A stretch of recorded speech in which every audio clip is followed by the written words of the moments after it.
4 बजे की 40 breaking news में आज की पहली ब्रेकिंग न्यूज। महंगाई के सवाल पर नाराज हुए पेट्रोलियम मंत्री हरदीप पुरी। न्यूज 24 के सवाल पर भड़के केंद्रीय मंत्री हरदीप पुरी। जवाब देने के बजाय हरदीप पुरी ने कार का दरवाजा बंद कर लिया। विदेशों में बढ़ती महंगाई से हरदीप पुरी ने की थी देश की महंगाई की तुलना। लगातार बढ़ रहे महंगाई के मुद्दे पर 7 अप्रैल को कांग्रेस का देशव्यापी प्रदर्शन। कांग्रेस सड़कों पर उतर करके बीजेपी सरकार को घेरेगी। कल ही सोनिया गांधी ने कांग्रेस संसदीय दल की बैठक में महंगाई को लेकर के नेताओं को जमीन पर संघर्ष करने की नसीहत दी थी। महंगाई के मुद्दे पर सोनिया गांधी ने कहा था कि महंगाई के खिलाफ लड़ाई जोर शोर से होनी चाहिए। अगली बड़ी खबर, पेट्रोल डीजल आज एक बार फिर से महंगा हो गया। पेट्रोल डीजल में एक बार फिर आग लगी। पेट्रोल और डीजल 80 पैसे प्रति लीटर महंगा हो गया। 16 दिनों में आज 14वीं बार पेट्रोल और डीजल के दाम बढ़े। दिल्ली में पेट्रोल के दाम 105 रुपए प्रति लीटर के पार पहुंच गए। मुंबई में पेट्रोल की कीमत प्रति लीटर 120 रुपए 51 पैसे। 16 दिनों में 10 रुपए प्रति लीटर महंगा हो गया है पेट्रोल। अगली बड़ी खबर, एक बार फिर से 2.5 रुपए महंगी हुई है सीएनजी। 5 दिनों के भीतर 6 रुपए 60 पैसे तक सीएनजी के रेट बढ़ गए। दिल्ली में सीएनजी का दाम 66 रुपए 61 पैसे हो गए हैं और वहीं नोएडा, ग्रेटर नोएडा और गाजियाबाद में सीएनजी 69 रुपए 18 पैसे प्रति किलो बिक रही है। और अब 2 दिन पहले सीएनजी के दामों में हुआ था इजाफा। 4 अप्रैल को 2.5 रुपए बढ़े थे सीएनजी के दाम।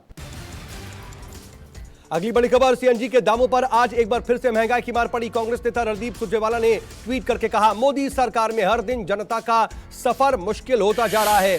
रणदीप सुरजेवाला ने यह भी कहा कि पार्टी शुरू का जश्न भी जनता से लूट के साथ 1 महीने में सीएनजी की कीमत 9 रुपए 60 पैसे किलो का इजाफा कर दिया गया। अगली बड़ी खबर, जम्मू कश्मीर में शिवसेना ने बढ़ती महंगाई को लेकर के सरकार से गुहार लगाई। शिवसेना ने पेट्रोल डीजल पर ड्यूटी घटाने और जीएसटी दायरे में लाने की मांग की। शिवसेना के नेता मनीष साहनी ने प्रदर्शन के दौरान कहा कि पिछले 7 सालों में 7 गुना एक्साइज ड्यूटी बढ़ा दी गई है। अगली बड़ी खबर, महंगाई के खिलाफ मुंबई में कांग्रेस ने विरोध प्रदर्शन किया है। मुंबई में सीएनजी के 7 रुपए बढ़े दाम के खिलाफ कांग्रेस कार्यकर्ताओं का गुस्सा फूटा। मुंबई कांग्रेस ने दादर पूर्व के स्वामी नारायण मंदिर के पास महंगाई के खिलाफ नारेबाजी की। कांग्रेस ने पुरानी कीमत वापस लाने की मांग की है। अगली बड़ी खबर, पंजाब में जबरदस्त जीत के बाद हिमाचल प्रदेश में अरविंद केजरीवाल ने चुनावी बिगुल फूका है। सीएम केजरीवाल ने भगवंत मान के साथ मंडी में शक्ति प्रदर्शन किया। केजरीवाल के रोड शो में शामिल आम आदमी पार्टी कार्यकर्ता जोश में दिखाई दिए। केजरीवाल ने देशभक्ति के गीत के साथ रोड शो किया।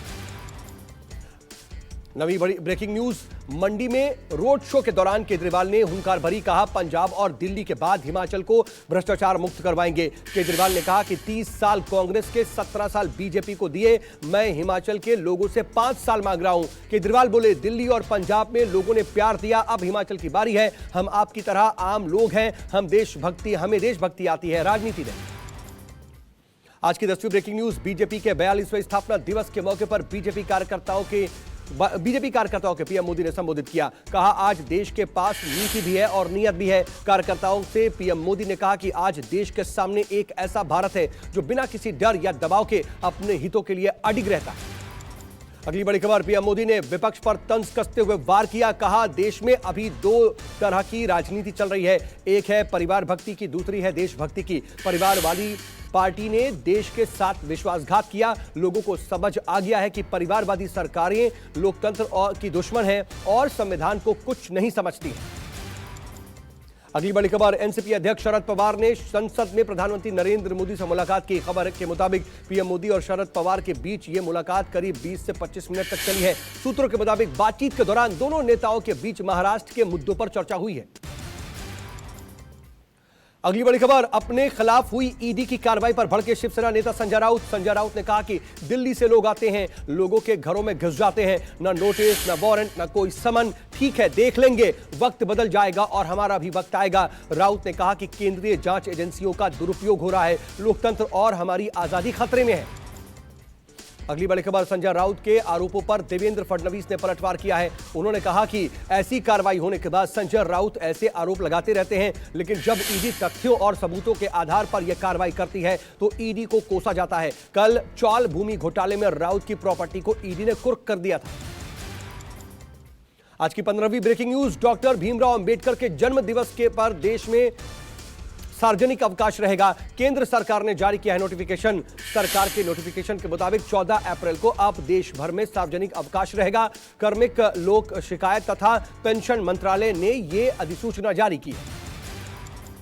अगली बड़ी खबर, यूपी में योगी सरकार जल्द ही अन्नपूर्णा कैंटीन शुरू कर सकती है और इसके तहत सरकार हर शहर में गरीबों को सस्ता खाना उपलब्ध करवाएगी। योजना के तहत गरीबों को न्यूनतम कीमत पर खाना उपलब्ध करवाया जाएगा और अन्नपूर्णा कैंटीन योजना को समाजवादी पार्टी के समाजवादी थाली के जवाब के तौर पर देखा जा रहा है। कर्नाटक हिजाब विवाद में आतंकी संगठन अल कायदा की एंट्री हो गई है। अल कायदा चीफ अल जवाहिरी ने हिजाब विवाद के दौरान धार्मिक नारे लगाने वाली लड़की की तारीफ की।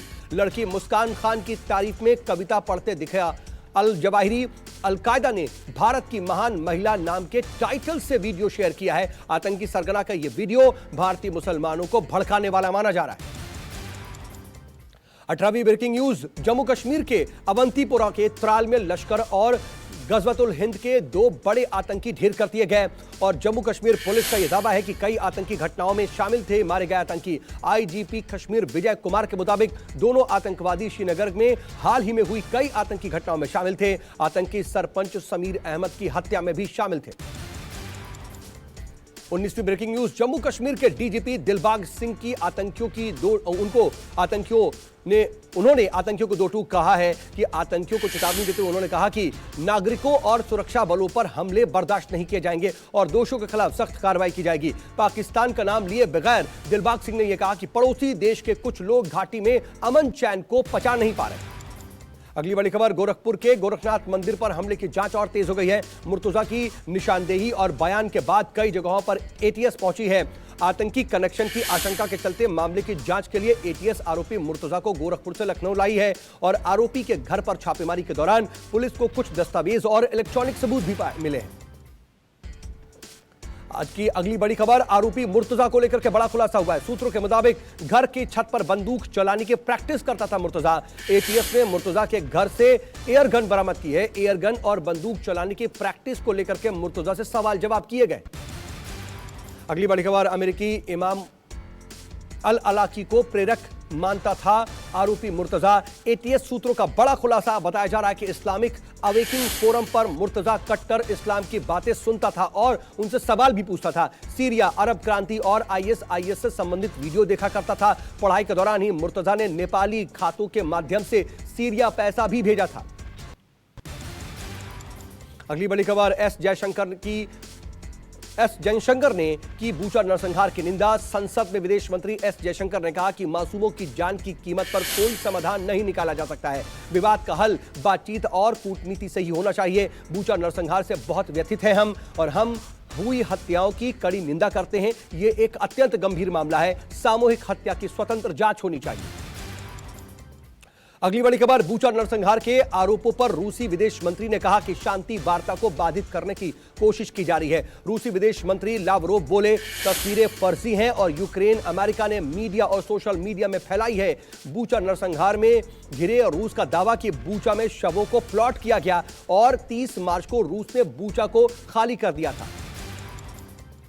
अगली बड़ी खबर, मारियोपोल में भारी तबाही के बीच बड़ा दावा। यूक्रेन ने कहा कि रूसी सैनिक मारियोपोल में अब नागरिकों को निशाना बना रहे हैं। बताया जा रहा है कि मारियोपोल में अब भी करीब 1 लाख लोग फंसे हुए हैं। यूक्रेन की तरफ से लोगों को निकालने की लगातार कोशिश की जा रही है। मारियोपोल में लगभग 90% रिहायशी इलाके बर्बाद किए जा चुके हैं। यूक्रेन के निकोलेव शहर में बच्चों के अस्पताल पर रूस का अटैक सामने आया है। सीसीटीवी में इसकी तस्वीरें कैद हुई हैं। अस्पताल में बम गिरते ही अफरा तफरी मच गई। धमाके के बाद अस्पताल में चारों तरफ धुआं फैल गया। अगली बड़ी खबर, डोनेट्स्क में यूक्रेन रूस की बीच भीषण जंग जारी है। रूसी वायुसेना ने डोनेट्स्क के तोरेक्स शहर में भारी बमबारी की है। रूसी वायुसेना के हमलों में तोरेक्स शहर में दहशत का माहौल है। अगली बड़ी खबर, डोनेट्स्क और लुहांस्क पर कब्जे के लिए रूस ने तैयारी तेज कर दी है। लुहांस्क के आसमान पर रूसी वायुसेना के फाइटर जेट दिखाई दे रहे हैं। तस्वीरें स्टाखानोव की बताई जा रही हैं। स्टाखानोव में रूसी वायुसेना के Su-25 लड़ाकू विमान गरजते दिखाई दिए।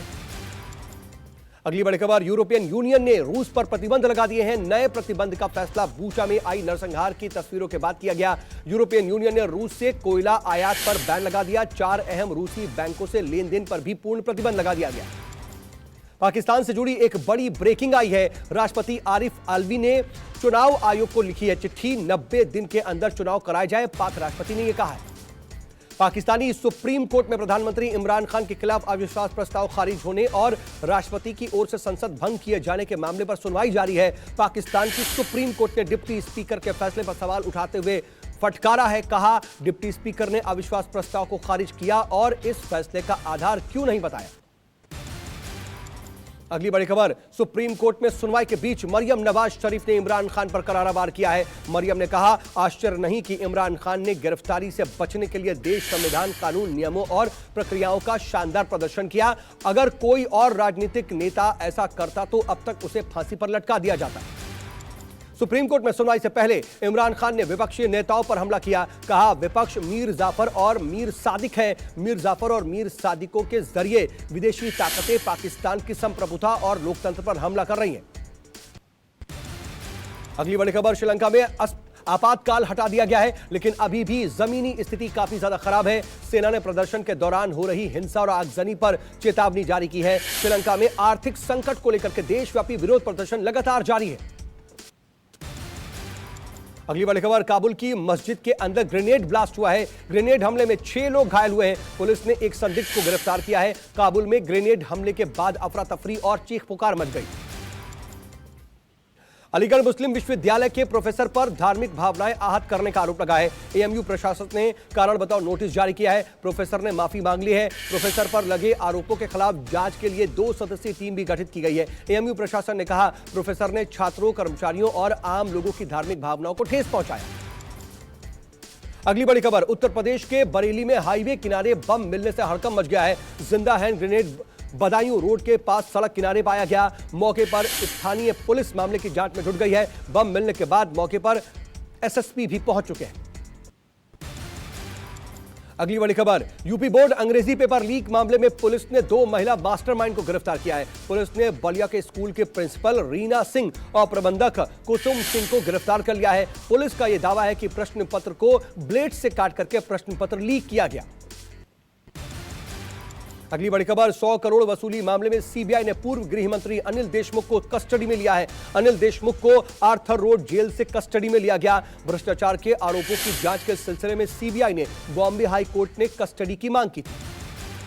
और आज की 40वीं ब्रेकिंग न्यूज, पंजाब के पटियाला में छात्र की हत्या के बाद गुस्से में स्थानीय लोग। पंजाब विश्वविद्यालय के पास की वारदात है ये। छात्रों की कहासुनी का सीसीटीवी भी सामने आया है। आपसी रंजिश के चलते छात्र की गोली मार करके हत्या कर दी गई और आरोपी छात्र फरार हो गया। पुलिस का दावा कि दोनों की पुरानी दुश्मनी थी।